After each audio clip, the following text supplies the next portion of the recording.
We will call this meeting to order of the City of Atwater City Council, October 13th, 2014 at 6:09. With that, would you please stand for the Pledge of Allegiance led by Mayor Pro Tem Mooneyham and remain standing for the invocation. I pledge allegiance to the flag of the United States of America and to the republic for which it stands, one nation, under God, indivisible, with liberty and justice for all.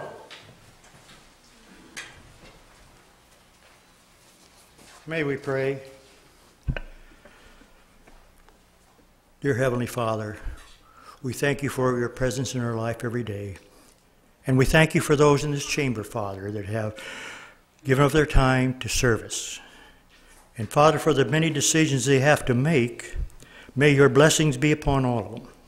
Father, we ask that you be with our police officers, our firefighters, put your shield of protection around each and every one of them, and bring them home safely to their families.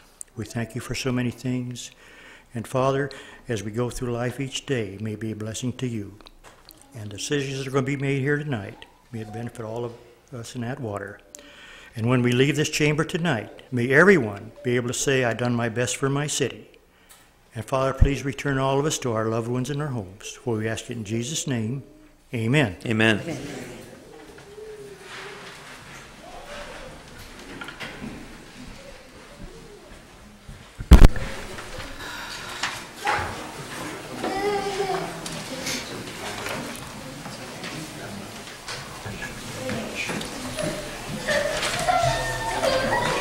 call. Berkman, Here. Mooneyham, Here. Jeff Rivero, Here. Joe Rivero, Here. Paul. Here. We have a quorum. Approval of the agenda as posted or as amended. Council persons, do you have any item that you want removed from the agenda or rearranged?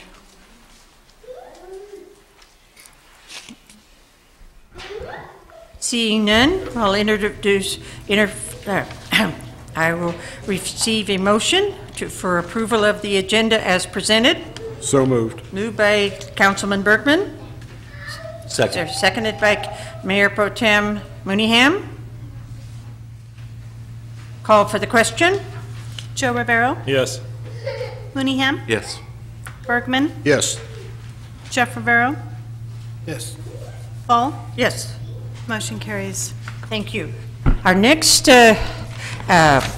important event is our ceremonial matters, and this is our certificates to our fire prevention poster contest winners, grade K through 3rd.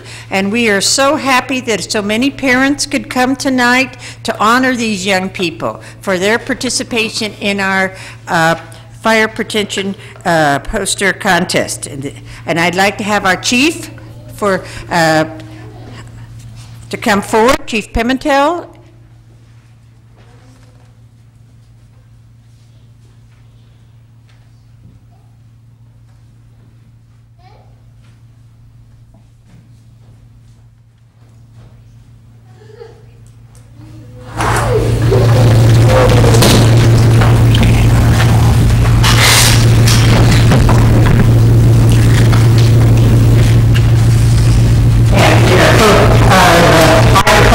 I have a voice that you really don't need a microphone for, but we will have fun.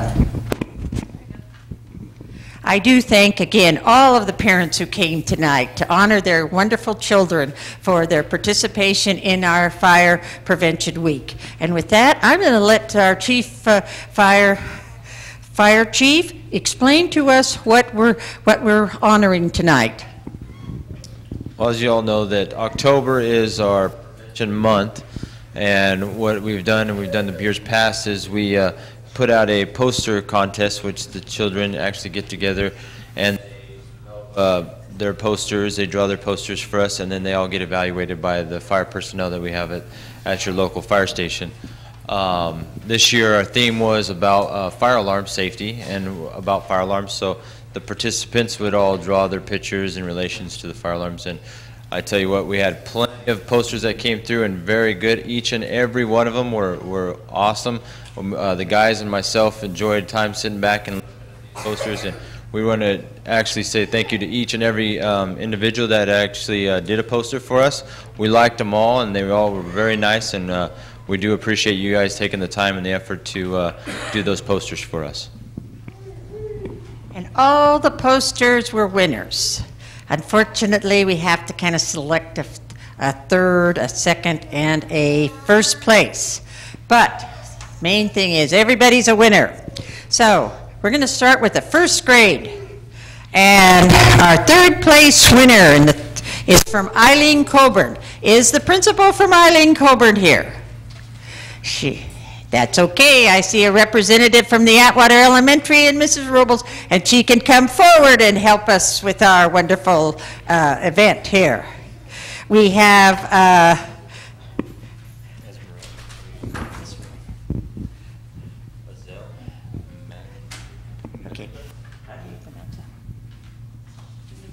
okay, Azel Manuka. Would you please come forward? And I know I mispronounced your name, and I apologize. Come on forward. How are you? Good. We were so proud of you. Congratulations, honey. Nice job. Thank you very much. Good job.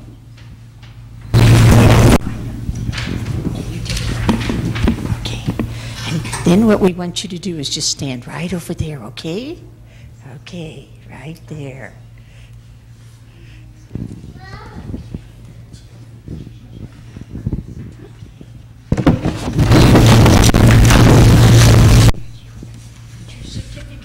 So everybody can see it. Okay. Now, do we have pictures, I hope? Okay, Mom, Dad, and all relatives. Okay, next winner. Second place, Melissa Riveras. Eileen Colburn. Rivas, my apologies, Rivas. Come right, oh, that's right, however you want to come. Congratulations. Come on over here. Shake the chief's hands. Thank you very much. Yes, shake his hand. Yeah, good job. Right over there. Is that 2 Eileen Colburns? Wow. 3. Esmeralda Martinez. Esmeralda, come on down. Congratulations. Yes, right over there. Okay, let's get some more pictures while we have them. Yeah, that's good. Atwater News Times, they need a picture too. Right here.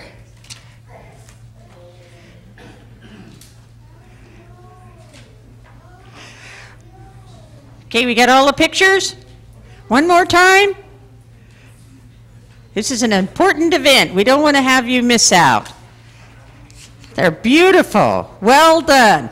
Give them a round of applause, please.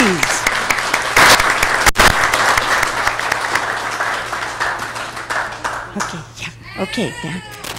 Okay. Thank you, ladies, very much. Second graders, we're going to start with third place, Stephen Mendoza, Vega, Peggy Heller School. Peggy Heller. Stephen. Okay. Second place, Angela Liu. Angela, St. Anthony's. I think she's right in the back. Come on, Angela, don't be shy. What? Oh, pardon me. Tell them what it is. Helen, go ahead. Angelina Lau. Angelina Lau. There she goes. Very good, Angelina. Come on over there. Yes. Okay. Hold it out. First, what's our next one? Okay. First place winner, Julia Medina Casellas. Peggy Heller. Peggy Heller. Oh, I'm going to have to get a hold of Mr. Hickman. Principal of Peggy Heller must not have told his kids. Oh my, he happened to be one of my students. Okay. With that, we just want to thank you, Miss Lau. Pictures? Dad? Okay, Atwater Witten time, you want to get pictures? Oh, okay, thank you. Give her a round of applause. Third grade, Alejandra Ramirez Diaz, Eileen Colburn. Come right over here. Congratulations. Good job. Good job. Who's our next one?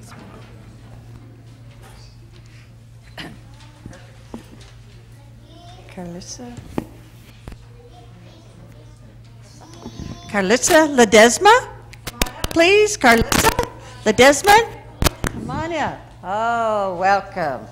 There you go. What? Oh, I bet I didn't. How am I supposed to say it? Carissa, pardon me. It's Carissa Ledesma.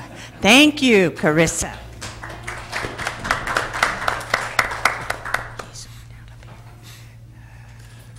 Angelique Concho? St. Anthony. Cinco? I bet. Oh, my apologies. You're going to have to educate me. What is it?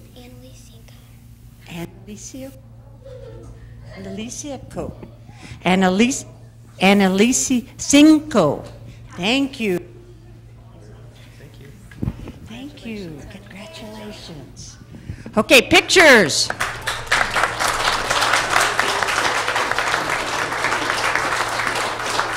You got the pictures?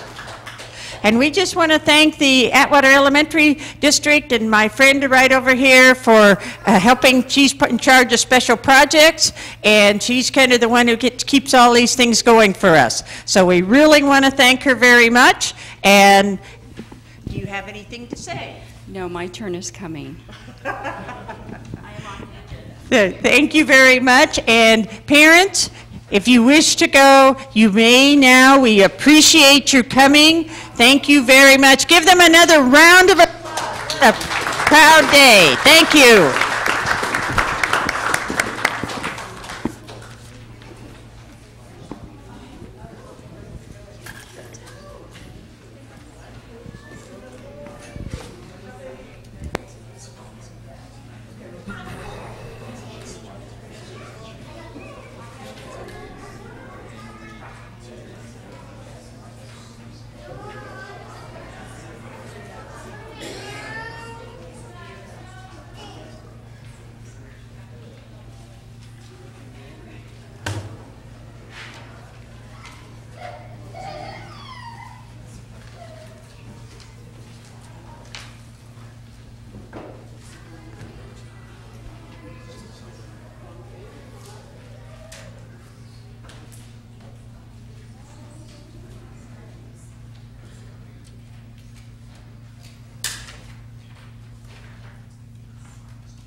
What a wonderful event. Isn't it so neat to see all those little people and all their parents out to support them? That is just really, really neat. And so it just kind of thrills you. Comments from the public. At this time, notice to the public. At this time, any person may comment on any item which is not on the agenda that is within the jurisdiction of the City Council. Please state your name and address for the record. Action will not be taken on an item that is not on the agenda. If it requires action, it will be referred to staff or placed on a future agenda. To comment on an item that is on the agenda, please wait until that item is read for consideration. You have a maximum of 3 minutes. Civility is expected from our members of the public during the meeting. For efficient use of our time, disruptive behavior will not be tolerated. While you may not agree with what an individual has said, is saying, please treat everyone with courtesy and respect. And if you need to talk with somebody, please go outside. And please turn off your cell phone. And I'm going to turn over, the city attorney is going to make some comments. Well, the mayor asked me prior to the meeting about this language about at this time any person may comment on any item which is not on our agenda and that is within the jurisdiction of the City Council. And what that means, though, especially the latter part, is it has to be something that the City Council can actually influence or do something about. If somebody came up to the podium and said, I'd like to see the City Council deny a project that is going on in another jurisdiction, obviously we can't take action on something that is not within our power to do anything about. Or if somebody said, I think Atwater should be a nuclear-free zone, it's all well and good, but there's not much the City Council can do about that. So it has to be something that the City Council can actually influence or do something about or take action on at a later time. So that's basically in plain terms what that language means. Thank you. Okay, our first person is, introduce yourself, please.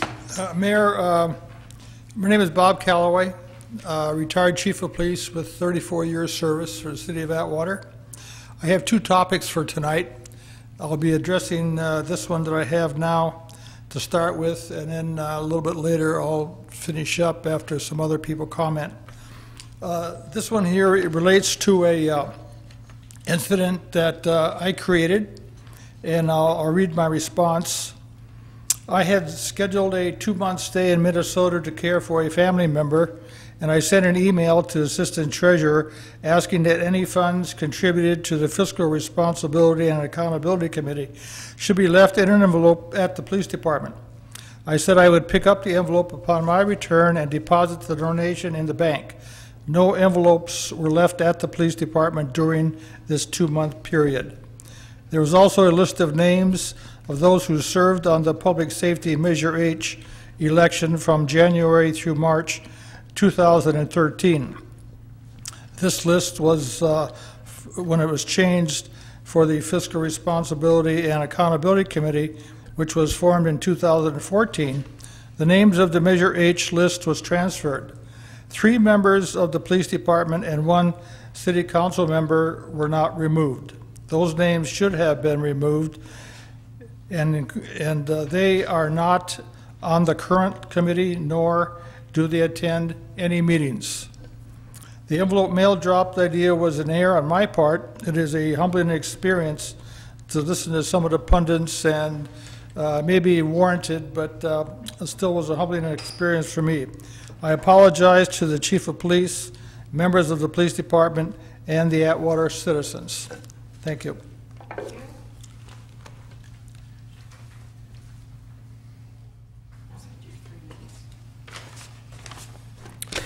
Good evening, Michael Maroney. I reside at 2339 Angeles Court here in Atwater.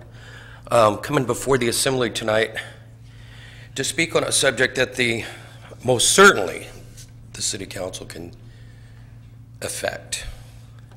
About 5 weeks ago, I was out at about 5:30 in the morning, which is my usual time to get up, having a cup of coffee, and on my watering day, spot watering my lawn. And I got done with that. It usually takes me about an hour, and I find it much more efficient than sprinklers, automatic or otherwise. And I stood out as the sun was coming up in the cul-de-sac and looked at the sun shining off my green lawn. And I thought to myself, you're doing a great job, Mike. Your lawn looks fabulous. I'm sticking to my watering days. I'm watering less. I'm making it work. Then I went inside and checked my Facebook mail and streams, and there was a conversation going on about water conservation. And people were on both sides of the issue about when can I water? I can't water enough. I want to water my lawn. I want to water my lawn. I need to water my lawn. My grass needs to be green. And then one lady in the stream of the conversation said something that hit me right to the very core.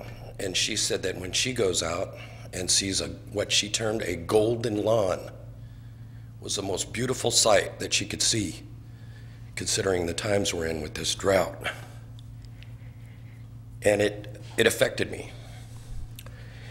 So I share that with you folks here, and I share it with the council, the audience here, and the audience at home, and just a few thoughts.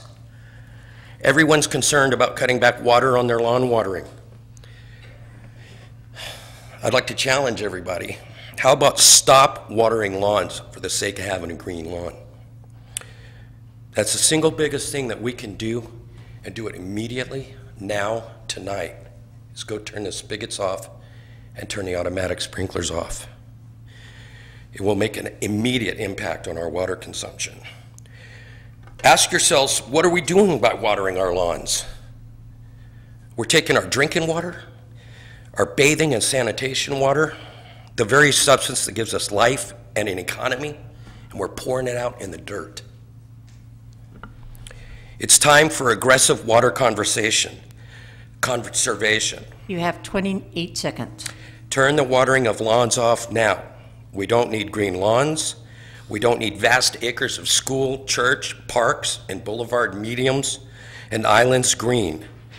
These are luxuries that we cannot, in good conscience, afford right now. I challenge everybody, let that grass die. That grass will come back really quick when the water's back on, the water isn't going to come back very quick at all. Thank you.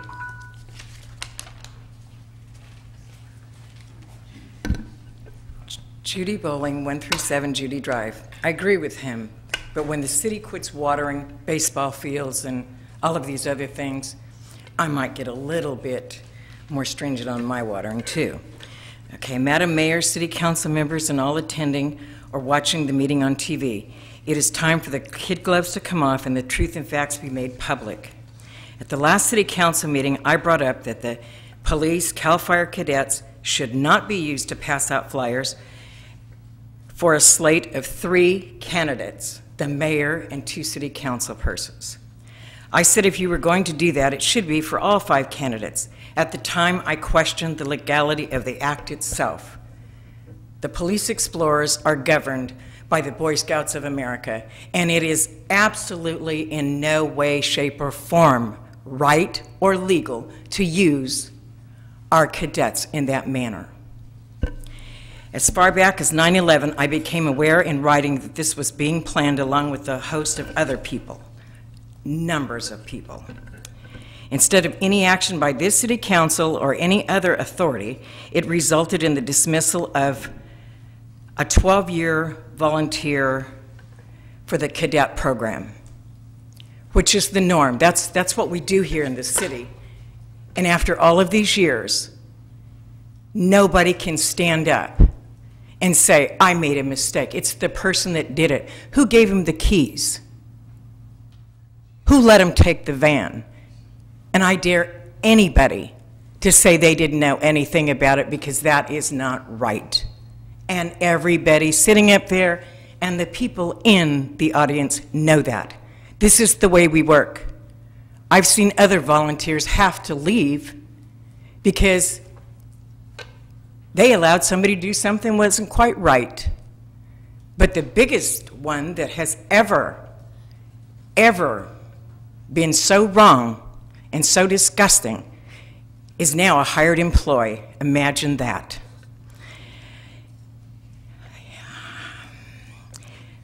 We all know, not alone in the decision for this project was that person who was dismissed. I can't believe that you would let somebody like that take the fall. Who had charge of the keys? Who had charge of the van? You know, I know, the town knows. 26 seconds. The actions of a few could cause Atwater to lose its accreditation. Now, are you proud, and are your slate that you're backing and this obscene amount of money and the people that we just put on this little super committee are the ones that are heading the other committee? Are you proud that you have jeopardized that? Thank you.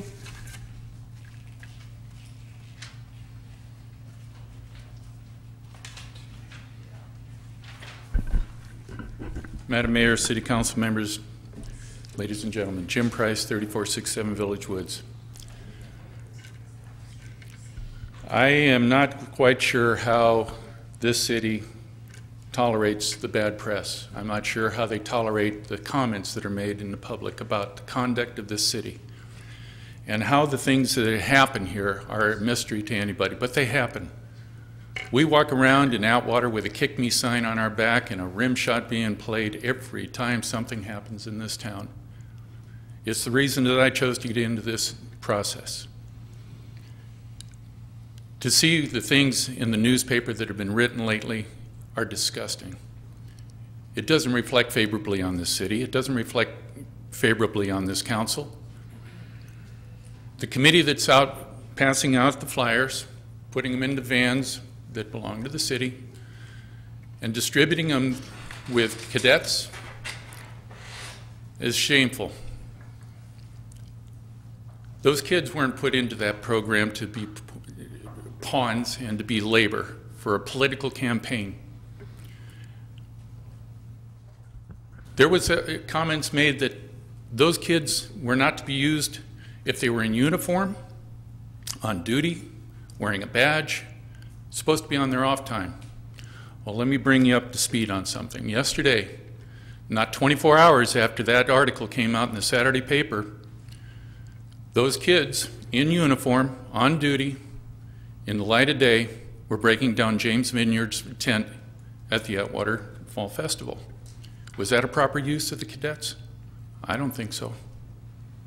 Was it a proper use of the city property to be out there using that? I don't think so. Ladies and gentlemen, this is an Ebola virus right here in Atwater, and there's no cure. Doesn't look as though there's any cure in sight.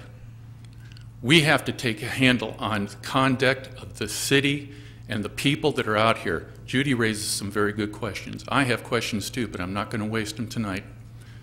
It's a matter of let's get this city straight. Let's get the responsibility back where it's supposed to be.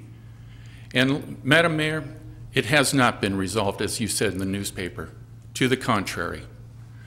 The 3 candidates that are being supported, why are you silent on this? Why aren't you distancing yourself? Why aren't you apologizing or condemning that kind of conduct that affects you, that has got your name all over the signs and everything that are decorating the city and the flyers that are out there? Is this political agenda that important? Are these slams and things that are being said on and off the press that important? You have 14 seconds left. Please sum it up. I don't think so. I don't think so. The agenda that's being promoted here is what it is. But by God, on November 4th, I hope the people of this city set it all straight. Thank you. Thank you.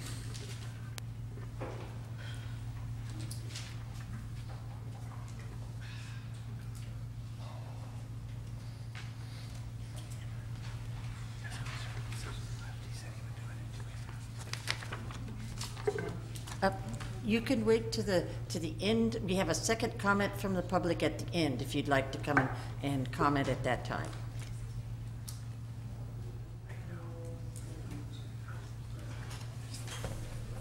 Chairs.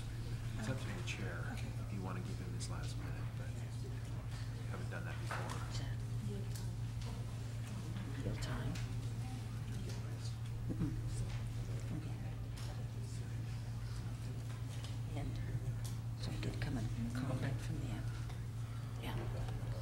Okay, is there any other person who wishes to come forward?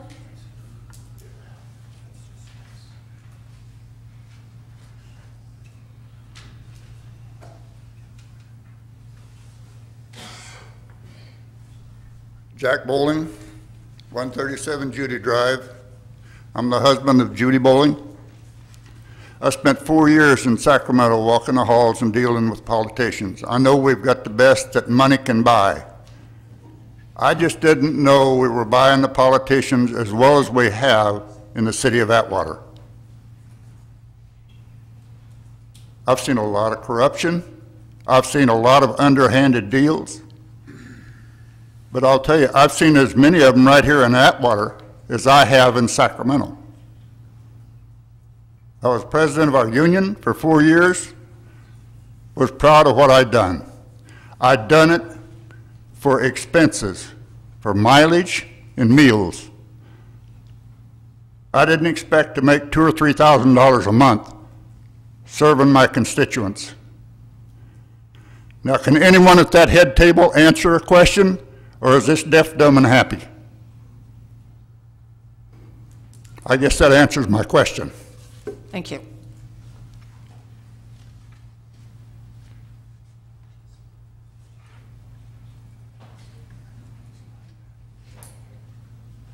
Councilman Joe Rivero, did you have a comment? No, I'd be more than happy to answer your questions when I get a chance. If you want to after the meeting, to anything where, from money is concerned to the votes from the city council on campaign limitations and everything. So I'd be more than happy to answer any of your questions. Thank you, Jeff. Welcome. Okay, we'll move on. Then if there's no other persons who wish to make comments from the public, we will move on to the consent calendar.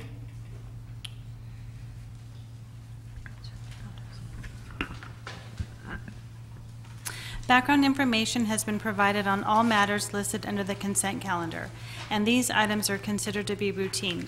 All items under the consent calendar are normally approved by one motion. If discussion is requested on any item, that item will be removed from the consent calendar for separate action. Councilpersons, would you please review the consent calendar, and if there's any items that you wish to have pulled for separate consideration? Councilman Joe Rivero. Thank you, Madam Mayor. Item number 4, readopting conflict of interest code. Pull item number 4.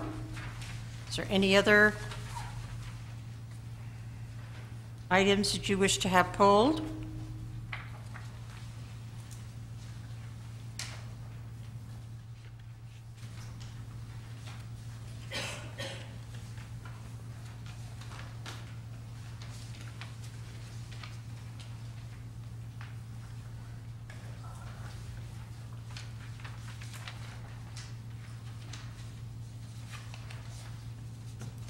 Seeing none, we only have the one item, which is item number 4, that we will have pulled. I would like to have, under petitions and communications, I would like to have the representative from the Atwater Elementary to please come up, and that's item 10. I'd like to have item 11, and that's St. Anthony's Church in relationship to the Guadalupe procession. Is there any representative? Great. Okay, and Valley Christian Chapel. Is there anybody on up for that, please?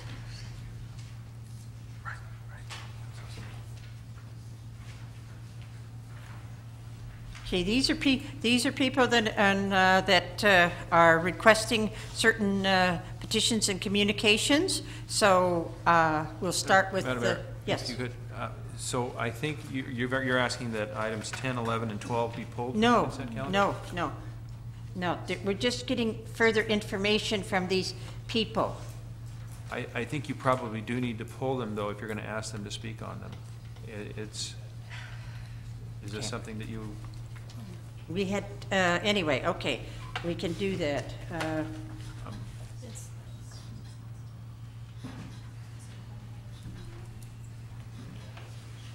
Oh, okay. So you're asking for. You're now asking if there are members of the public who want to speak on a consent Right, and item. these are members of the public in relationship to these items. That's the order. If that's the order you want to take, okay, that's fine. maybe I'm sorry. I probably did not explain myself enough. But okay, Mrs. Rubel from the Atwater Elementary. Good evening, Mayor and members of the council and the audience. I'm Nancy Rubel. I'm the Director for Special Programs at Atwater Elementary School District. I'm here as the representative for the school district as well as Atwater Caring About Kids Council. And Friday is our annual kickoff for our Drug Awareness Week, Red Ribbon Week. And in years past, we have come to the council to ask for certain items so that we can safely walk approximately 600 students around the city promoting drug-free Atwater. And so our walk will again be on Friday. Our elementary schools as well as St. Anthony will join us as well. We'll start arriving at Ralston Park at about 11 o'clock. We have 600 elementary school students that will walk around the park and the city. And the walk will actually start promptly at 11:30. And it's generally escorted by the Atwater Police Department. And we would respectfully request that, one, you approve that we celebrate our Red Ribbon Week by beginning at Ralston Park, walking down 3rd Street to Broadway Avenue, right on Broadway to Winton Way, and then right on Winton Way to Fir Avenue, right on Fir, and then back to Ralston Park. We would also like to request extra trash cans because we will have a culminating activity, a barbecue at Ralston Park for approximately 600 students.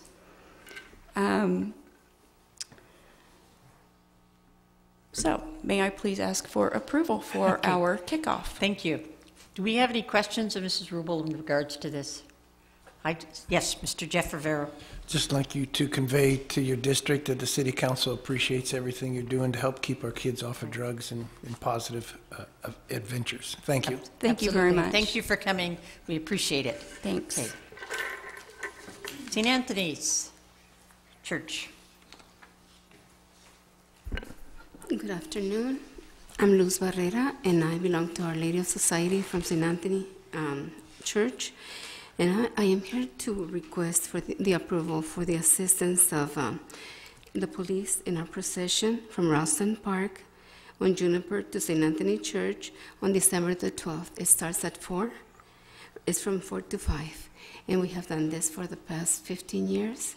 So we would appreciate if this is granted again. If you notice on the letter, I did write down again that we would like for you guys to approve it for the next 5 years. We did that last year and it was not granted. Maybe that can be done tonight. Okay, maybe we might have to do that at a separate time. Okay. Okay, we're working on approving of this for tonight or city. It's not on the agenda. It's not on the agenda, so we'll have to put it on the agenda for that motion. Okay. Thank you. Thank you. But continue. Councilman Bergman. I just have to ask the typical question of the chief of police. Will this be done with volunteers at no cost to the city? Yes, it will. Thank you very much. Thank you. Thank you. Valley Christian Chapel. Hello, my name is Glenn Summerton, 2399 3rd Street. I'm here for Valley Christian Chapel. This will be our 3rd year that we do a harvest festival for the kids. We asked for permission to block off 3rd Street between Broadway and Cedar. We do a hayride for the kids down on the street there, so the streets are blocked off, so I don't have to worry about the kids running back and forth. And then we also have a hot dog, nachos, and a trunk or treat for the kids, so that way I don't have to worry about them running across the streets. There's any traffic there. We just asked for the city to provide the barricades to block the streets, and that's all we need. Thank you. We appreciate that so much. Yes, Mr. Jeff Rivera. First, I was going to thank you for having this event for our children in our town, hopefully keeping them as safe as possible. And I was going to ask you, what do you think your numbers are? Last year, we probably had 225 to 250. And then usually it's at 9 o'clock, we usually have to shut it down and kind of tell everybody it's done, because usually last 2 years we've had a good turnout. Usually we run out of everything that we pass out. It's a free event, there's no charge. They pass out the hot dogs, drinks, candy, and then the hayride. So it's a free event for the local kids. Thank you. Can you let your church know we appreciate what they're doing? Sure will. Thank you. Thank you. Is there any persons in the audience who would like to comment on any of the other items that we have on the consent calendar? Anybody else that would like to comment on any of the items that we have left?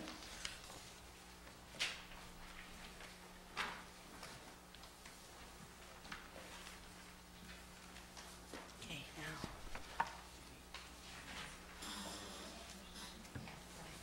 This part here is, it's all together, okay.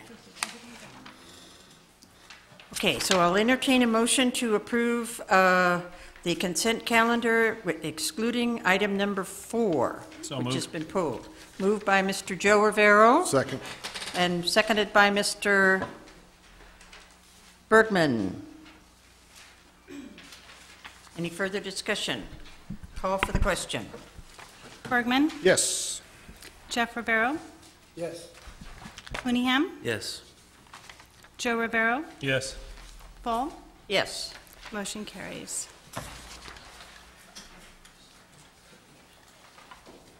Okay, moving on down to then item number, item number 4. the readopting of the Conflict of Interest Code. Mr. Councilman Joe Rivero, what is your concern in regards to this? Well, I'd like an explanation about the reasons for this conflict of interest code. And I didn't see anything here about stepping down in case of a person receives so much money. And I believe that I've read somewhere that that is entailed in it. Once you received a certain limit, then you have to remove yourself. So I was wondering if that's also part of this from the FPPC, or are we just not covering that here tonight? Madam Mayor, members of the council, the item that's here before you tonight is the requirement that the city review the conflict of interest biannually. And we originally brought this to you on September 9th, and the city council did not take action at that time because there was questions regarding the practices of other cities, specifically if they incorporate campaign contribution restrictions and or limitations with their conflict of interest code. So staff did research surrounding cities of Merced, Livingston, Turlock, Modesto, Ceres, Gustine, and Las Banas, and none of those cities incorporate other restrictions. So basically, why we do that is because we want to simplify the required biannual review to ensure that we comply with the Act. So this staff report and resolution is specifically for the Form 700 filers. It identifies those that are in addition to what's required by law. So we're speaking specifically for the 700 form? Correct. Okay, and then my question too to the attorney, city attorney, is are there limitations on the amount that a candidate receives in which they have to step down, or if they're employed by a certain company or something, or and that company comes to you and they ask for a vote, does that person have to step down at that time? And is there a limitation also for the amount that received by individuals from the public? Does the FPPC have limitations on that, restrictions? Yeah, the Political Reform Act in general governs a lot of situations and includes the situations that you've described. The conflict of interest code, the conflict of interest requirements in the Political Reform Act are found in section 87-100 and on of the government code, and require recusal in certain cases where there is a conflict of interest as identified in the Act. It's about a 12-step process with a series of regulations and a lot of cases interpreting it. It's well beyond the scope of what we're doing here tonight because we're only, as we said, dealing with the Form 700. There's not so much a limit on what a campaign or a candidate can receive as there is a time limit in which, after which they can participate in decision making relating to the person that was the source of income, whether that's employment income, whether that's campaign contributions. So it's a law unto itself. It's a very significant body of law. There is a lot of, as I said, a lot of regulations and a lot of cases that implement the law, and but generally the two situations you described are dealt with in the Political Reform Act, independently of anything that the City of Atwater has on the books. Well, and my question too is what is the limits for stepping down that the FPPC has in the what is it, 87-100 government code? As I said, there's no specific campaign contribution limit. Cities are free to enact their own. Right.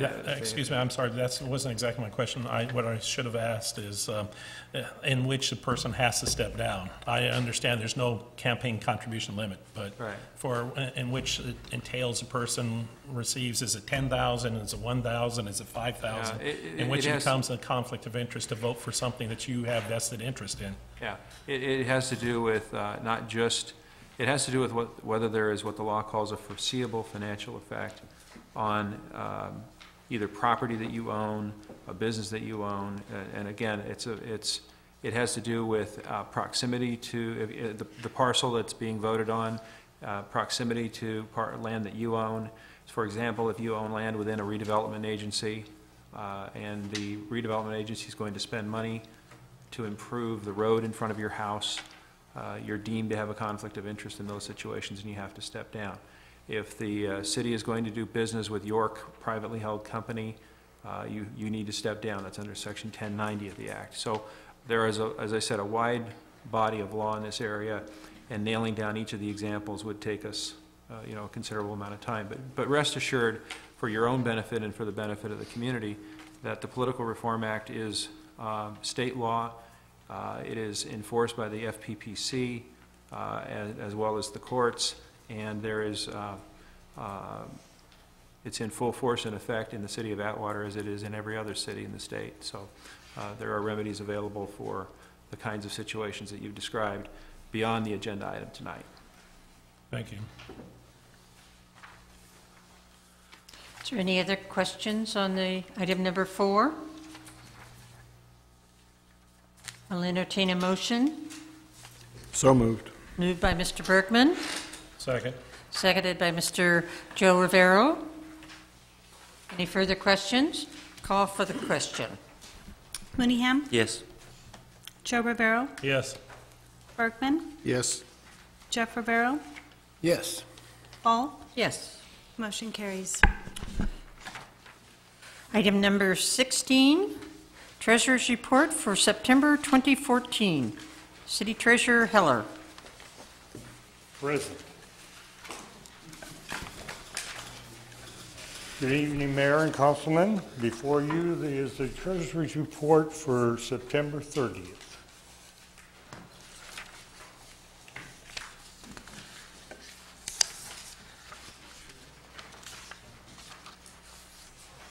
Also, Jeffrey, I have the bond payment for you. Thank you. October 27th.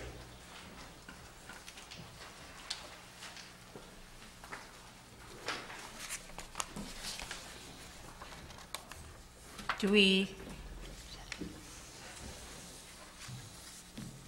have any questions of our City Treasurer Heller?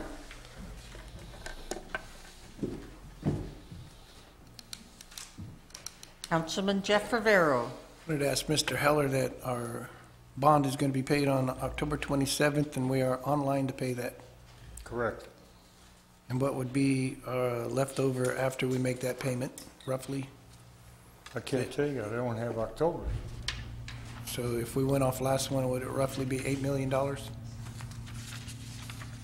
Well, right now we have 12 million in the account, so, and you have 2 million on that paper. So we'll have 10 million left. But we do have money coming in. Thank you. Do we have any other questions of Councilman Joe Rivero? Thank you, Madam Mayor. I always hear towards budget time that, oh, we only have about 40-some thousand left, or it's so close. Do we have enough funds in the account to cover the placing the Measure Q on the ballot? Measure what? The Measure Q that was placed, adopted by the City Council, in which the city had to pay rather than the individuals that wanted to place on the ballot. The city ended up paying this, and I was wondering if there's funds to cover that.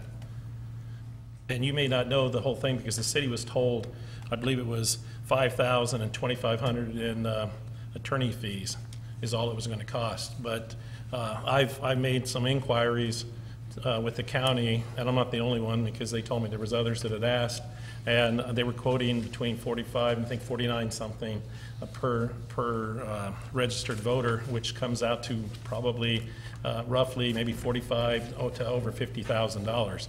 So this is, to me, an unforeseen expense, so perhaps you haven't taken a look at that. I have not seen any bill like that. Okay, well, and you won't until after the election, so this is why I'm asking with my concern, because I always hear how close everything is, and yet the council made this kind of motion with the idea that it was going to be $5,000. That was a quote given to the council, and about $2,500 in insurance in attorney fees. And when and anyone else can call, I suppose you can call the county too to find out approximately what it's going to cost us, but it's at least 10 times more. Excuse me, Mr. So Joe Rivero, can I ask you a couple questions? What is Measure Q? Is that the? That's the term limits. The term limits, okay. Right. That's what I wanted to find out was the term limits. Yeah, So we don't, this council. so we don't have the bill from the county as to what the cost would be on that. Right, and I'm just curious if the treasurer knew about the upcoming expenses because, and which you may not, because the council was told numbers that don't seem to be as accurate as what they were giving out to people that were contacting them. So just to inform you that this is something that needs to be looked into too, about what the actual costs are. Mr. Joe Rivero, I think let's stay with the treasurer's report that we have and not go off of it. Well, I'm not. I'm really talking about the treasurer's, if he has that information, and if he doesn't, then that's something to look into. We're interested in the treasurer's report that we have in front of us. With that, do we have any other comments? Okay, thank you, Mr. Heller. Thank you. I'll introduce, then I'll entertain a motion to approve the treasurer's report for September.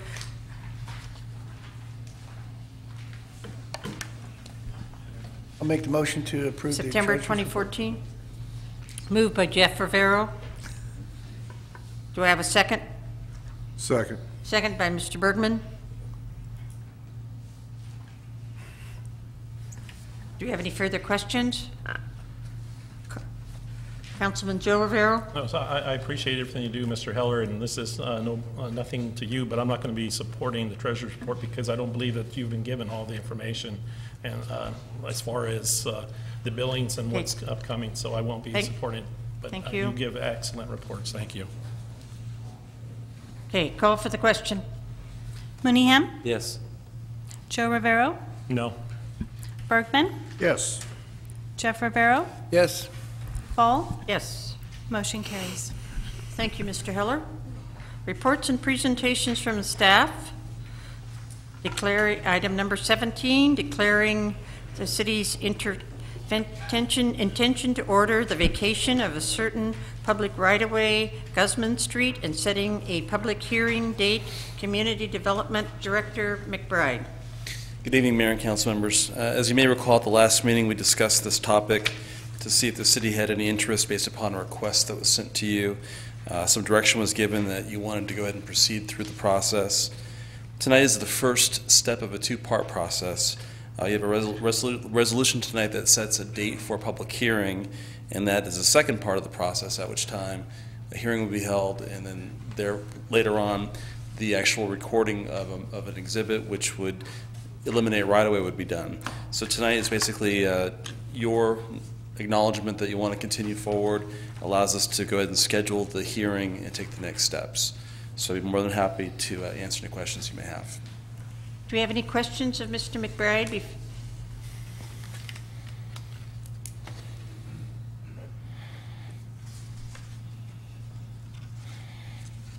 Any questions?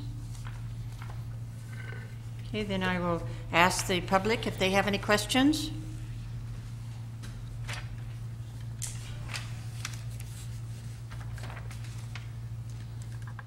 Any questions on this from the public? Item number 17, then we'll bring it back to the council. Council, do we have any questions on item number 17? And I'll introduce a motion. Is there a motion on this matter? So moved. So moved by Mr. Bergman. I'll second the motion. Do we have a second?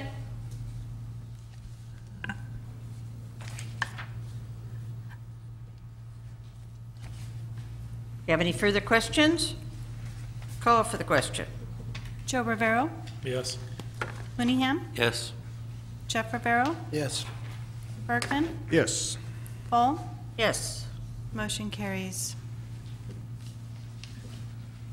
Item number 18, amendment number 1 for professional service agreement with Fleming, Parsons, Papacino, a quad company. Community Director McBride. Thank you again, Mayor, council members. As you may recall, we currently don't have an engineer on staff. You have a part-time engineering tech. There are professional services that are needed for a variety of different purposes, in the functioning of the city, and we have an on-call agreement with this group that helps us to do those activities. We have been working on several CMAQ grants, as the council is aware. Those are provided for a variety of different purposes. A couple of the ones I want to mention real briefly are the sidewalk that we've been awarded for the east side of Buhack Road, also for sidewalk and bicycle path infill on East Juniper Avenue. To get the engineer where they're able to assist us, we have to have a provision in our contract that limits the term of the contract. Caltrans has requested the information on how we perform our services. They've reviewed it, and they found that there has to be a time limit to it. So therefore, we come up with an addendum to the contract. It's very simple. It limits to a 5-year period, which would allow them to perform services on these grants. Without their help, we'd have to go back out and do a specific RFQ for each project, bring it back for selection. It slows down the process. This group has already assisted us on the Prop 1B project, as you're aware. That's pedestrian improvements on Bellevue Road. That was done this past year. They've also provided assistance on the design and specs for the Eileen Colburn Mitchell School Olive Avenue project that you've given us authority to go out to bid. You'll be seeing that back soon to award. So they're familiar with the city, they're familiar with the issues we have, and a very simple, straightforward amendment just to allow us to meet the requirements for the state to have that limitation on the term. Okay, do we have any questions of Mr. McBride? Councilman Jeff Rivero. I was looking through and couldn't find it, but is there a clause that if the city chose to go with another company, is there any cost or expense to the city? A cost to? What's the termination if we terminated? Right now you have an agreement that has an open end to it. It's an on-call agreement. We call them when we need help. If we don't want to call them, we don't call them, but there's nobody else that we have a contract with to do work. If there's another engineering company that the city would like us to work with, we could do a separate on-call agreement with them, and you'd have multiple ones at any one time. So there's really no cost. It's basically on a time and materials basis. This amendment, or addendum I should say, is really just to specify that the period for the time in which we're going to work with them is 5 years. At that point, we'd have to go through a new process, reopen it, something like that. Thank you. Yeah. Any other questions?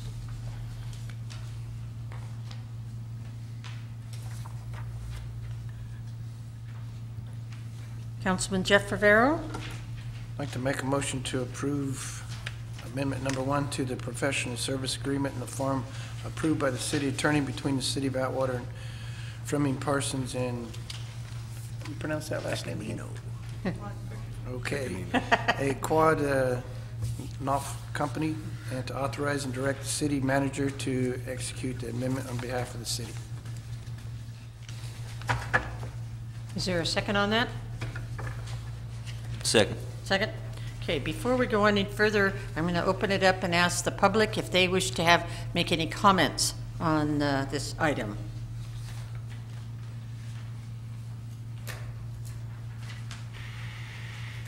Seeing none, we will bring it back to the dais, and we have a motion on the floor by Mr. Jeff Rivero. We have a second by Mayor Pro Tem Mooneyham. Is there any further questions?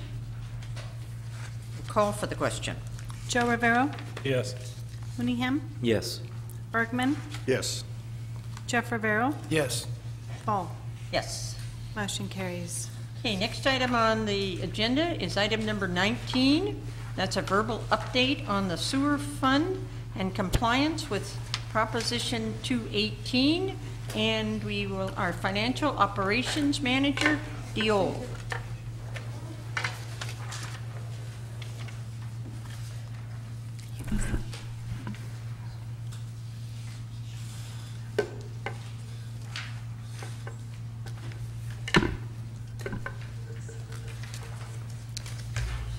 Respectful Madam Mayor, members of the council. A few weeks ago, council member Mr. Jeff Rivero showed concern regarding the City of Atwater's ordinance number CS886 that established a structure fees and increases necessary to cover the cost of providing sewer services between January 1st, 2008 through July 1st, 2011. and also provides that beginning July 1st, 2012, rates and charges will be adjusted on annual basis based on our CPI. So the question is, does ordinance number CS 886 comply with Proposition 218 and Article 13D, Section 6 of the California Constitution? So answer to that question is yes.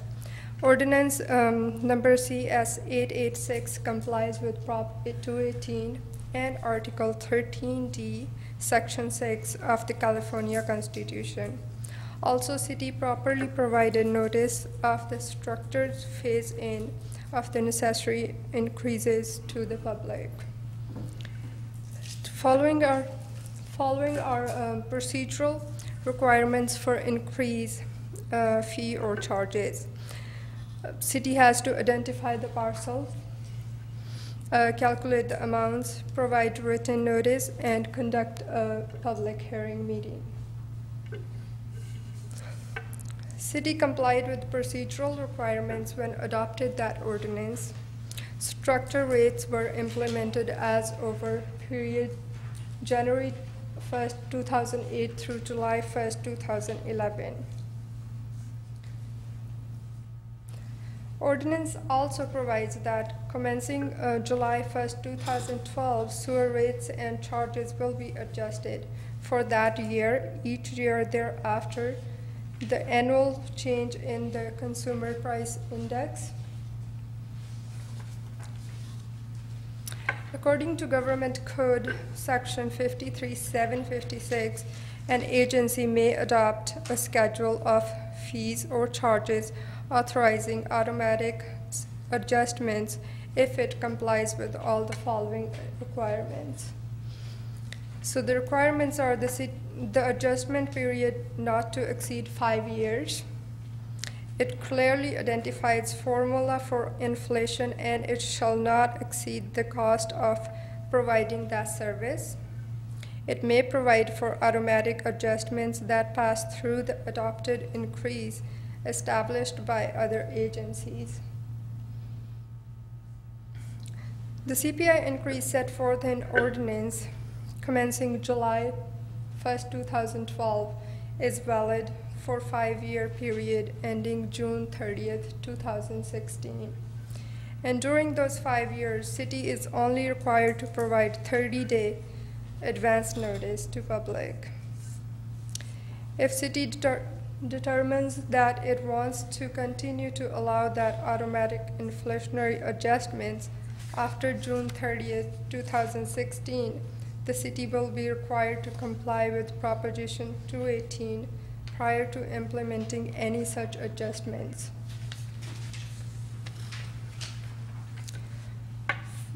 As of September 30, 2014, per Treasury's report, the sewer fund balance is about $10.2 million. This balance may seem a lot, but I need to clarify that city does not have any reserve to cover any expenditures or any debt services. According to our budget for fiscal year 14-15, our projected revenue is $11.1 million, and our expenditures are $10.7, and we only have surplus of $383,000. These are our capital improvement projects budgeted for this year, fiscal year 14-15, for $462,000. Thank you for your time, and I'll be happy to answer any questions. Ms. Dio, we have a question from Councilman Joe Rivero. Yes. Could you place back the last one you had? Yes. This one? No. Anyway, there was something about the lease payments for the back truck. How many years does that extend? That is 5 years. That's 5 years. All right. Thank you. Are there any other questions? Mr. Councilman Jeff Rivero. On page 11, it says that projected revenues 11.153. Yes. And the treasury report showed that there was over $1 million coming in each month. Right. What's the discrepancy? This is just projected budgeted revenue. This is not actual. Where does, it's a little concerning to me, because where does the money coming in from, I think it's roughly $750,000 coming in from the water and the garbage repayment of the loan, which is $5 million. So in reality, it's, the reserves is closer to 15, but that's paid It over could a be the period. difference of timing that the expenditure we budgeted 10.7 for the whole year. It could be the timing that when we are paying for those expenditures. But that 10 million does include debt services and wastewater treatment for 3.8, and of course debt services. Those are the bond payments. Those are like twice a year, so it's not calculated every month. It's just hits in October and May, 2 months. So during those months, Treasury report will have less debit cash balance. Okay, what I'm saying is that there's $1 million coming in, and that doesn't include the $750,000 that additionally will come in for a loan repayment. So what I'm looking at here shows well over $12 million. It should be somewhere close to almost $13 million, but this report says 11.1, and I'm wondering why the discrepancy. 11.1 is just projected revenue, so it should be 12, but I mean, of course, we don't receive revenue every month, same amount probably. I have to look into that. Then how much is the, every year it's increasing. So what is the percentage that increases, and what is the intake of that increase? You mean increase for the CPI? Yes. For this year, it was only 2.1%. And for past 4 years, it was less than about 3% every year. And what does that equate to? I don't have that number, so I can get it that for you later or for the next meeting.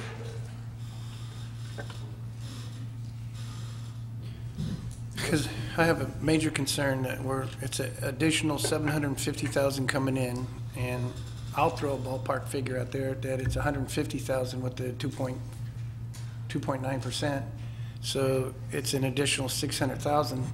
It's money that the management borrowed from inter-funds, which they shouldn't have in the first place. But now that we're paying it back, why are we having a CPI when in reality that money shouldn't have been spent? But since it was, it's coming back in. So there's a reserve well larger than what would be anticipated. So why are we going up on a CPI when that loan repayment is 7 times larger than the CPI? The loan payment does not start until next year. It's July 2015. The repayment for those loans, they don't start until July 2015. So why would we increase? Why are we still looking at a CPI? That's what I don't understand. That loan repayment should be the CPI times 7.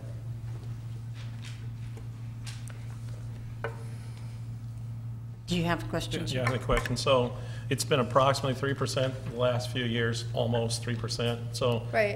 On a $10 million projected revenue, so it's increasing 300,000 or so every year. We're taking from the taxpayers that much more? You have to understand one more thing. This revenue is for only this year, I mean for 1 year. Right. But of course on the Treasury report, those balances are continuous from previous years too. So I do not have exact number for those ones, but I can work on that. But what I'm saying is approximately 300,000. Right. Give or take. Right. 10,000. Okay. Thank you. Thank you. Thank you. Any other questions? Okay. Thank you very much.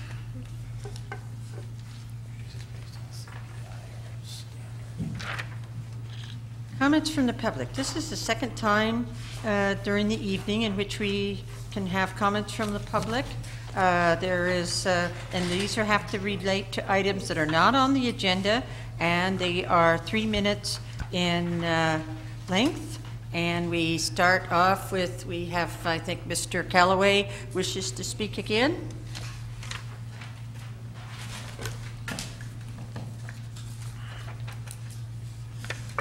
Mayor, City Council. The second topic I have tonight was generated on October 10th, 2014. And let me start by saying that a reporter said a committee, now a committee, of course, is the Fiscal Responsibility and Accountability Committee, made up of about 9 business people and including some retirees. This committee used a police program van and police cadets to distribute flyers. The reporter's statement about using police cadet volunteers to distribute flyers is true. The reporter's comments about use of a police program van is not true, because the Fiscal Responsibility and Accountability Committee did not use the police van, nor did we ask a cadet advisor to drive this van. The police cadet volunteers were briefed several times prior to Saturday, October the 11th, 2014, by cadet advisors about the type of clothing they were to wear. They must be a volunteer, and no cadet could use any police vehicle. In addition, there was some statements by a professor from the California State University, Stanislaus, who said, "Police resources in a political campaign is an example of influence peddling." The professor also indicated police should be neutral and unbiased. First of all, off-duty police are citizens. They must be involved to protect their job rights, protect their families, and do what is right. If we do not stand up for poor political decisions, who will stand up for them? If we are not involved and do nothing to correct poor political decisions, then we will all suffer for not taking positive 27 action. seconds left. Was that 3 minutes already? Yep, almost. Okay. 21. Lastly, I want to comment on the 3 candidates supported by public safety, which is fire and police. They were chosen by a vote process of both police and fire associations. Our committee, the Fiscal Responsibility and Accountable Committee, agreed with their selections. Thank you. Thank you.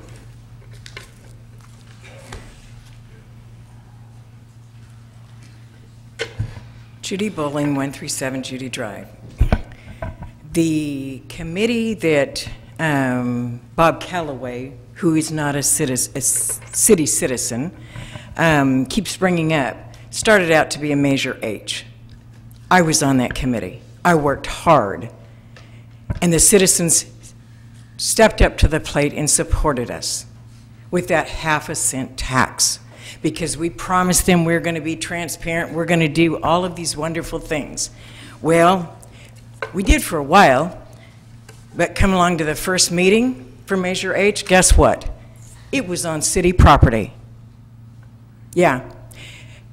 Most of the people left.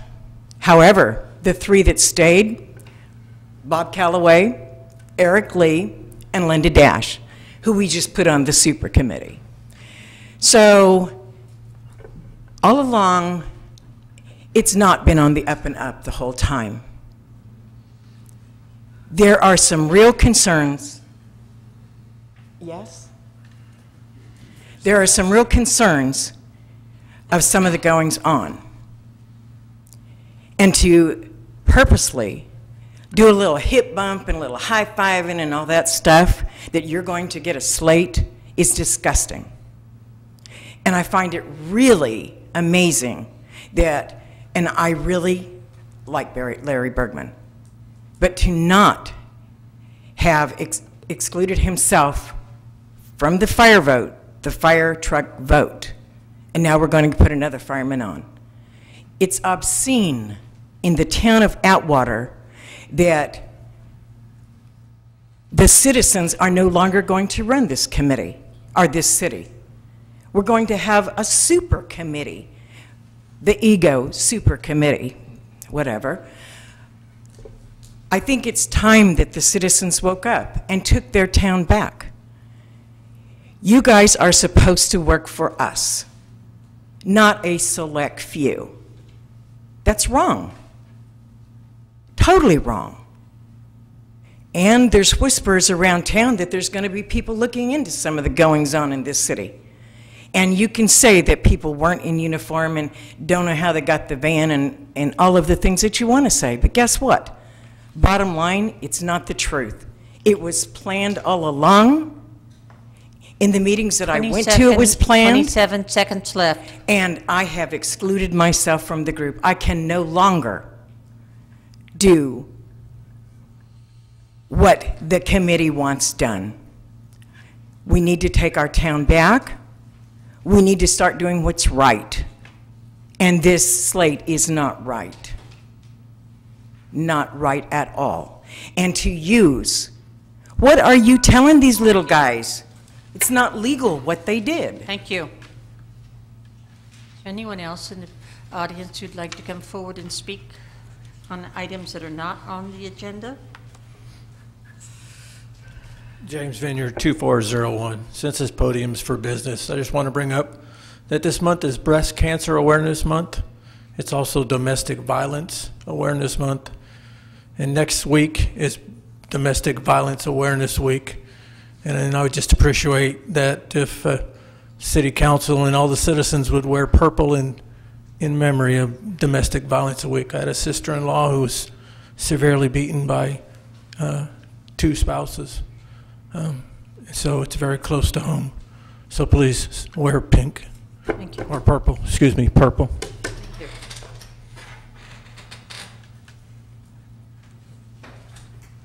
Thank you. Any other public persons?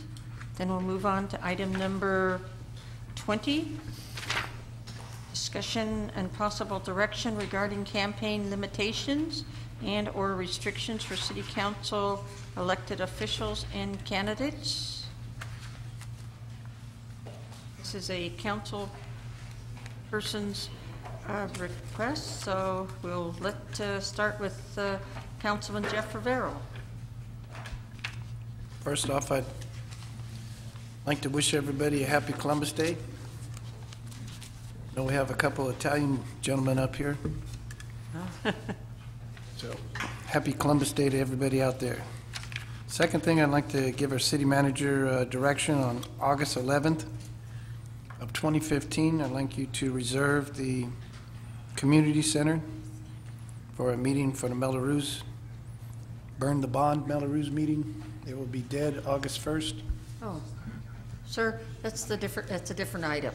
You're talking on item 20. When we get to item 21, then I thought you said 21. Give the Sorry about that. Let me rewind it a little bit. Yeah, rewind, please. I was going to ask for the election, or the city attorney on the election limitations. How do we go to a process of limiting? To tell you the truth, I voted yes on it when it originally came to the council because I wanted to see how this election was going to go. Obviously, it's quite disturbing and troubling, and I'd like to see us come back to the council what this city council can do for campaign limitations. City attorney? If it would be appropriate, obviously that would entail a process, ordinance and so forth. And obviously we have a municipal election coming up in the next several weeks. So we know that there will be a different city council here to take action on whatever staff brings forward. But we can present the council at the next meeting or the meeting after with a a list of potential subjects that they might want to consider delving into, potentially regulating. Again, it's up to the majority of the council to decide how and when and if to regulate campaign contributions, required disclosures, and other limitations that you might be wanting to put on at the local level. As we discussed earlier in the meeting, the Political Reform Act already has fairly stringent regulations in this area, but as I mentioned to you at a previous meeting also, the city has the ability under its general police power on Article 11, Section 7 of the state constitution to enact more strict regulations if they choose to.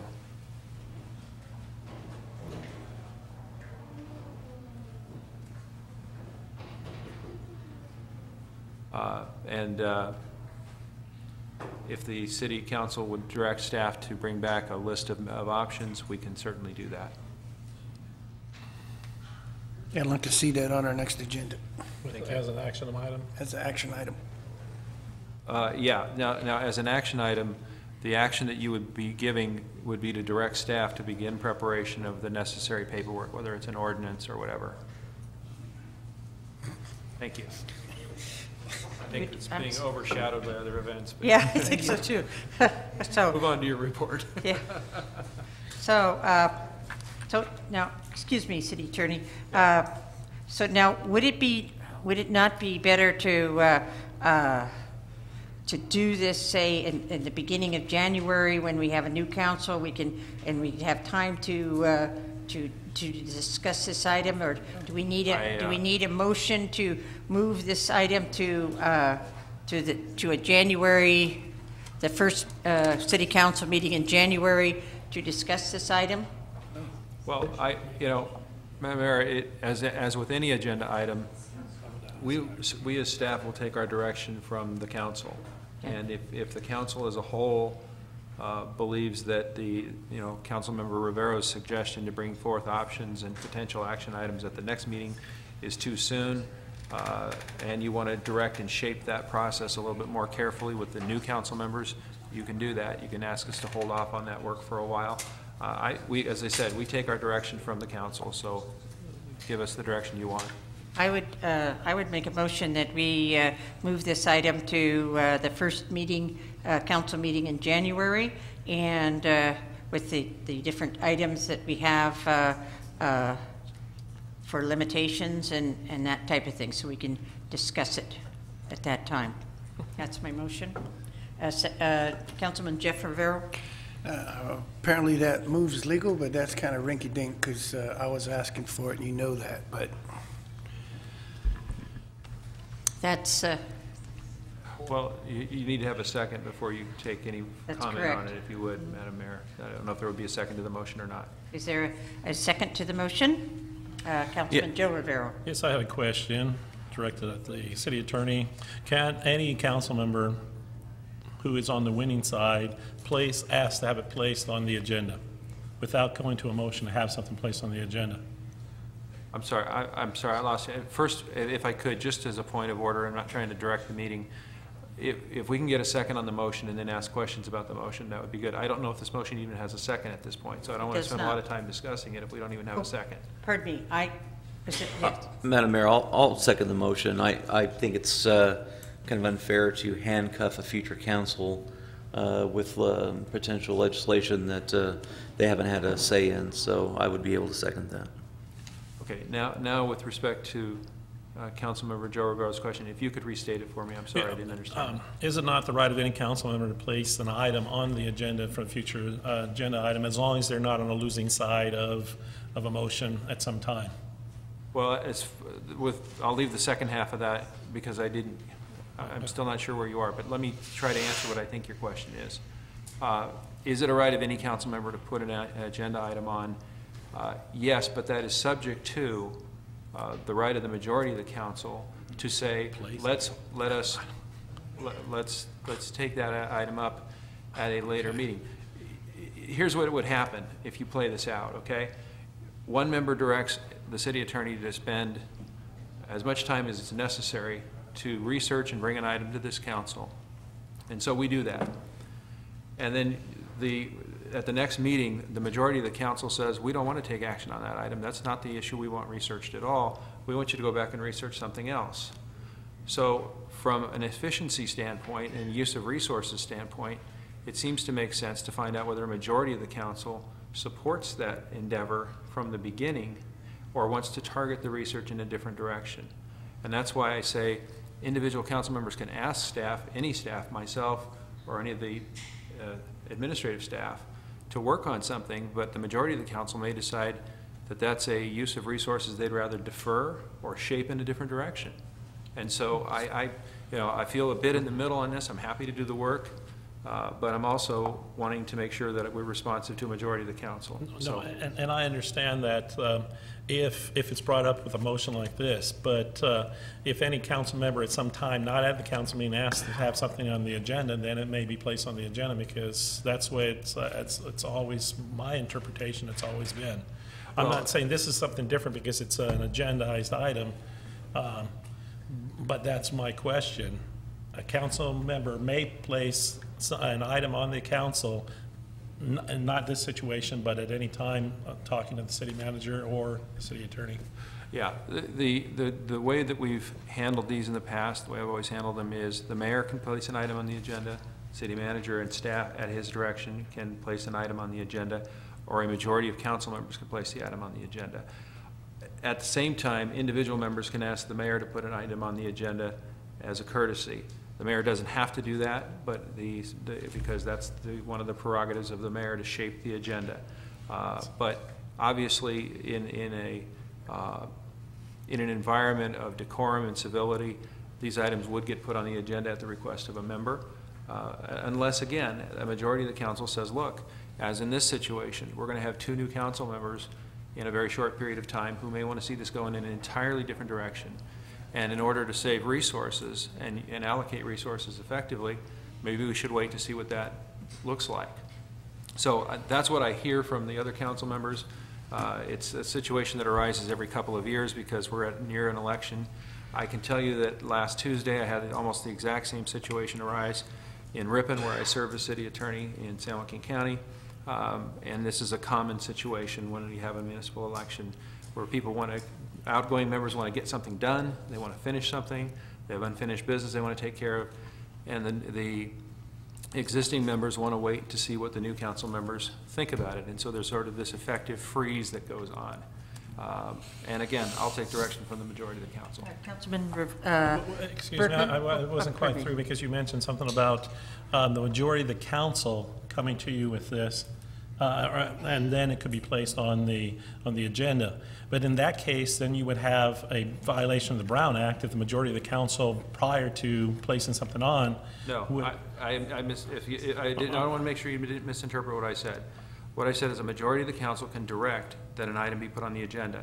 The majority of the council directs that at a meeting, not outside of a meeting. Okay, because I don't believe that's the operational procedures ever happened in the city of Atwater, but I mean, that's new. Just like the tabling an item indefinitely, I'd never heard of before either. That suddenly has taken place, so there's some strange changes taking place here in the council. Councilman Bergman. Thank you, Mayor. While I do agree that this should be something for a future council, Councilman Rivero has done something that all of us have done in the past. Almost every meeting, one of the members has asked that something be put on the agenda, and it's been done. This has never happened before. I do agree that it should be something for a new council, but what Councilman Rivero has done and asked for has been granted every other time it's been asked, and I have trouble that all of a sudden it's not being done. Although I don't agree with it, I think fundamentally what we're doing is against what we've always done in the past. So I just have trouble with all of a sudden changing the rule, even though, like I said, even though I really think it should be for a future council. I have to agree with the councilman. He asked for something that's always been granted in the past, and I don't think it's right that it be ignored this time. Okay. We have a motion on the floor, and we have Councilman Jeff Rivero. And part of the stipulation when I voted yes on that last one that came through was I was told at any time we could bring it back. And now I'm asking to bring it back, and it's like, no, we're going to put a log jam on it. I just don't think it's right. You said that a person that's on the winning side could bring an issue back, and that's simply all we've already discussed it. I'm just asking us to bring it back next meeting. Okay, yeah, and I do want to clarify. You're speaking of the concept of reconsideration, and I not understand your motion as a motion for reconsideration of a previous action. All we've done in the past is discuss this, but there's been no council decision one way or another to either enact campaign limits or not enact campaign limits. All we've done is take information. And so that's not something we would have reconsideration of. As I said during my comments, civility, decorum, and past council practice do play a role in your decisions. They are important, and from the comments of the other members, it sounds as though this will go forward, but you need to take action on the item, on the motion at hand. So, Mayor, it might be good to call for the question. Okay, well. Can we restate the Could you restate the motion, please? The motion is to bring action items with options for the campaign limitations and/or restrictions but to bring the item back the first meeting in January. Did you change your motion? You know, I will. I am going to change my motion, and I'm going to go with if my second will agree. I'll amend my second. Yes, if my second will agree to it, I will change my motion, and I will go with November 10th. That's the next meeting. Yes. Yeah, November 10th. So that's I've already done that. So now are we ready to call for the? Can I call for the question now, sir? Is there any other questions? Okay, call for the question. Jeff Rivero? Yes. Bergman? Yes. Joe Rivero? Yes. Mooneyham? Yes. Fall? Yes. Motion carries. Okay. Now, okay, we have item number 21, and that is council comments. And then we're going to enter into our city attorney. We're going to enter into requests for future agenda items. So now, what's the direction on that? Because we can mention future agenda items, but then we have to have the approval of the council to go forward on those, sir? Well, absent, again, if a council member wants to ask for an agenda item in the future, it depends on what they're asking for. Informational items, not a big thing. If they're asking for an ordinance, I think we want direction from the council. So we need to use our just good judgment here. Okay, ordinance on information. Okay. Okay, so we're going to start with the council comments and requests for future agenda items with Mayor Pro Tem Mooneyham. Thank you, Mayor. Caught me off guard there. This is just some direction to the city manager. Chief, I've noticed that we probably have more campaign signs in this town right now than we have since I've been around. And unfortunately, not all candidates have briefed themselves on our current sign ordinance. It looks like most of the signs probably didn't even have permission from the landowner or the homeowner. And there's a lot of signs placed in just areas that are forbidden or not, and it's obvious that they're just thrown in there. And I would hope that a candidate to this city or this county would take the time to familiarize themselves with our ordinance in the city of Atwater. So if you can ask our current code enforcement officer to make contact with those violators, I sure would appreciate it. Have to keep some semblance of normalcy here. Thank you. Thank you. Councilman Bergman. Thank you, Mayor. I know it's still a few weeks away, but I just want to remind everybody Halloween's coming up. Keep your eyes open October 31st for the little ghosts and goblins and Wookiees and stormtroopers or whatever else might be wandering your neighborhoods, and just be very cautious. Thank you. Councilman Joe Rivero. Thank you, Madam Mayor. I'd like to begin by thanking the Lost Historical Society for putting on a wonderful centennial celebration. It was outstanding. Also, I want to thank the school district for offering up their red ribbon walk in the thank the chief for providing the officers and the protection of the students. I was a fourth grade teacher for years, and the fourth graders are all going down there. They're going to have a great time in this walk.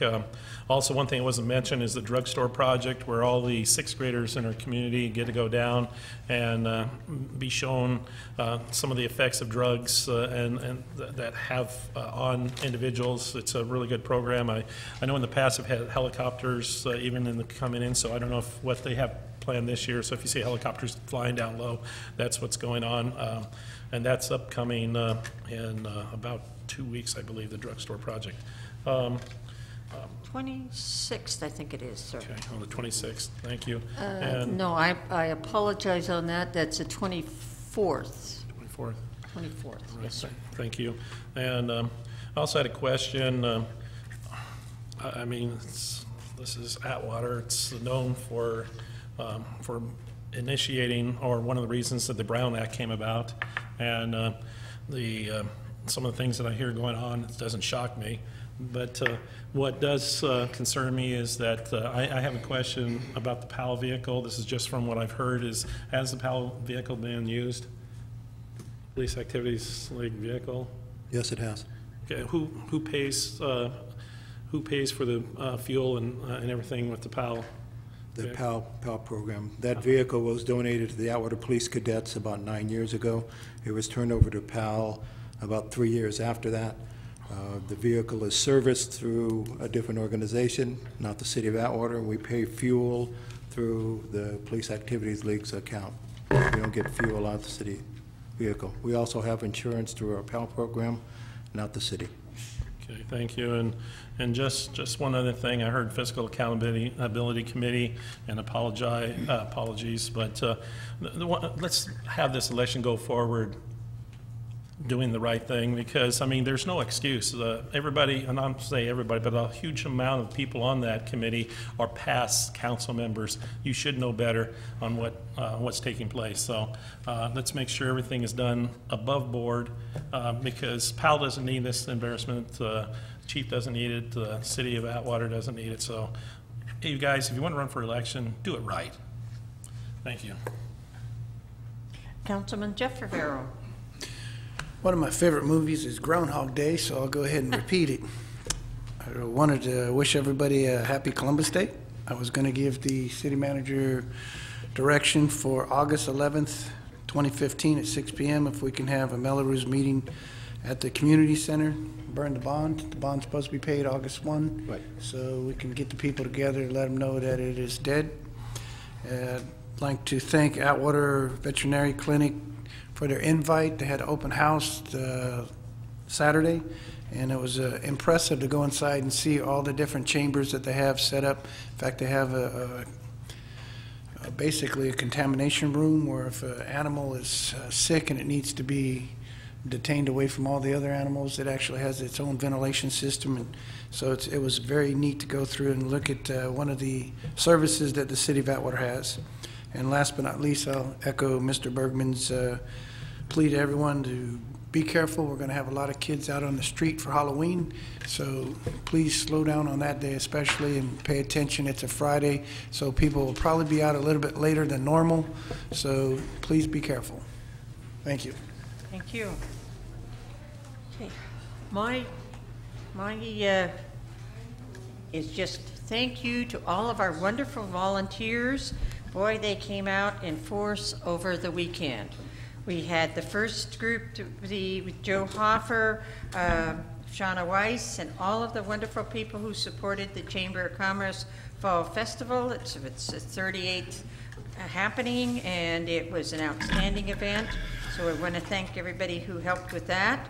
We had our Atwater Cleanup Day on October 11th, and that was a wonderful turnout. We want to thank all of the volunteers who helped us with that. And we have the Veterans Memorial Bricks coming up. And when I announced it on the 22nd of September, I said that the bricks were going to be, the cost would be $35. Well, if I'd have filled out my applications for the 2 bricks that I wanted, they would be $35. I put it off, and now we have to raise it up. The company's raised the bricks up to $37, so starting tonight, October 13th, they will cost us $37. But they're a wonderful tribute to our veterans, and they will be installed and be ready for our November 11th Veterans Day. If we can get them in, get the information into Margarita by October 23rd. So we need to get them into her by the 23rd to instill that we get them laid and everything on for November 11th Veterans Ceremonies, which is going to be at 4 o'clock at Veterans Park. So we want to make sure everybody comes to that. With that, we will go into closed session since we did not have closed session at the beginning like we normally do. And we have agenda items for closed session are conference with legal counsel, anticipated litigation numbers 5. We have item B, pursuant to Government Code Section 5495 6.8, conference with real property negotiator, property disposition. We have Director McBride. We have 2 properties. Is there anyone in the audience would like to come up and comment on the 2 agenda items for closed session? Seeing none, we will adjourn to closed session.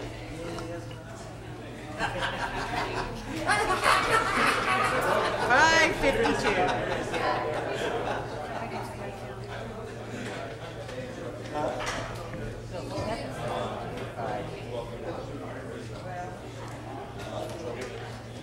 The names of those little kids that were the first graders.